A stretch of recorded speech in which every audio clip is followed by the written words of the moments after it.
Pesachim, Perek Daled, Mishnah Gimel, third Mishnah in the fourth chapter of Masechet Pesachim. We're going to continue. The Mishnah continues with this theme of Makom Shenahagu. Total non sequitur about topics that are not related to Pesachim, but what can you do? Makom Shenahagu limkor behema daka lagoyim. If there was a minhag, if they had a custom to sell behema daka, small animals, goats, sheep, small animals to non-Jews, mochrim, then you could sell. But makom shenahagu shelo limkor. But if they had a custom in that place not to sell small animals to the non-Jews, then you can't sell. Why can't you sell? What was the problem?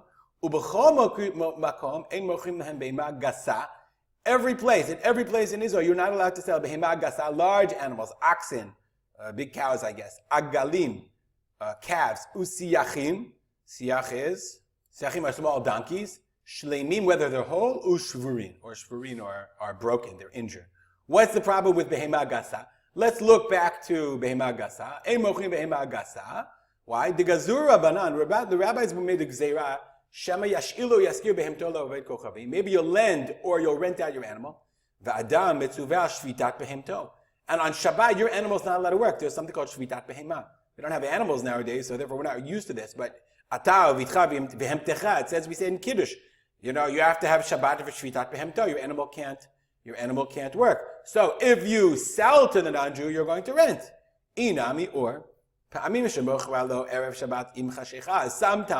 you sell it Erev Shabbat. And the Jew says, get out of here, shoo animal. And the animal recognizes and goes. It's an isur deraita for sure, to lead your animal. Okay, mechamer means it's animal driving. Okay, mechamer achar behemto. B'Shabbat, it's Shabbat. You sold it very late. Now, I will just say as an aside, it seems to me like you see very often legislation, rabbinic legislation, in order to keep an economic stranglehold of Jews against the non-Jews in Eretz Yisrael. So it's like I'm almost positive. I don't remember, but you can email me if you think I'm wrong.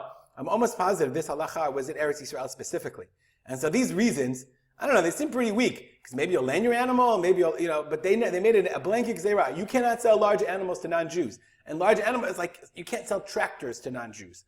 If a Jew doesn't sell tractors to non-Jews, A, it changes the market of the animals, but B, it makes it much harder. So it's very interesting. The Bartanura notes, well, first of all, the idea of, then the makom shenogu limkor, there was a developed I would say, or a sub-minhag, that a minhag, not even to sell any animals to the non-Jews, not goats, not sheep. That's like a total stranglehold. If you can't buy animals, then it's very hard to run your family farm, have milk, have wool, anything like that. Okay, so that minhag even became extended. Okay, and so it's a very fascinating look at it. Sometimes you see hints in the Mishnah of this idea of selling to non-Jews and why you wouldn't sell. This has something to do with avodah zarah. And the reason that the Gemara gives of Shabbat, okay, it's fine, but is that enough? How often, like on Erev Shabbat, you would say to him, like, what, you're right before Shabbat, you sell it right then? Seems really interesting. I'll just say it that way.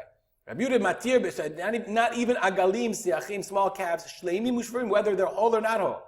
Rabbi Yehuda matir b'shvura. Rabbi Yehuda permits shvura. An animal's broken down, so it's not going to do work, right? So therefore, it's not going to do work. That's not a problem. Ben b'teira matir b'sus. Ben b'teira permits a horse. Why? Because it's not used for work. It's used for riding. And the chayin nosei at atzmo, it carries itself. It's very weird. So what chayin nosei at atzmo? So it's not doing malacha, so like it's only carrying a person. I understand. Since it's only carrying a person, you don't have to worry about malacha on Shabbat. Bartanura adds, so interesting. Al yedei sarsur shari. Sorry, if you do it through an agent, Bartanura says it's permitted. Shari limkor be'emalo with kochavim. Bizman she'ema ba'alim mitzuyim sham be'eta mechira. You're allowed to sell to the non-Jew when the ba'alim are not there. Why? Because then you don't have to worry, maybe you're going to rent it or you're going to lend it to him. The agent can't rent it, it's not his, etc., etc. So like, what's so interesting is you have it to Gzeira, and then later halachic developments come along and saying, wow, this is really, really stringent. So how do you find a way around it? So you say, well, I can't sell it, but my agent can sell it.